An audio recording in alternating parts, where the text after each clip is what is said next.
Guérison, feu, miracle. Si je te dis William Seymour, est-ce que tu captes? William Seymour, il est né en 1870 dans une famille d'anciens esclaves et dans une Amérique encore rongée par la ségrégation. Il est pauvre, noir et en plus, il est aveugle d'un œil. Autant dire que tout était contre lui. Avec la Bible comme seul livre d'études, il croit que Dieu est le seul libérateur de l'humanité.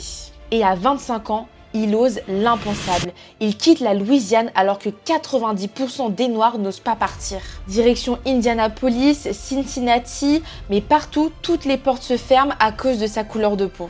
C'est alors qu'il part au Texas et découvre l'enseignement d'un homme qui va tout changer, Charles Parham. C'est un prédicateur qui parle du Saint-Esprit et du parler en langue.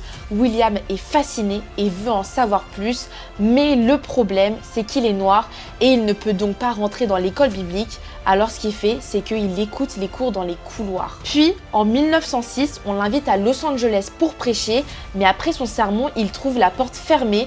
On le vire, mais il refuse d'abandonner.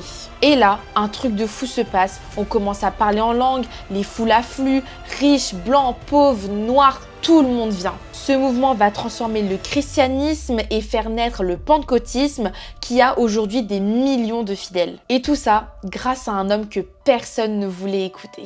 Morale de l'histoire, peu importe d'où tu viens, ta couleur de peau ou même ta condition, si Dieu t'appelle, rien ne peut t'arrêter. Si tu as aimé cette histoire, tu peux t'abonner pour retrouver d'autres histoires des bâtisseurs de la foi.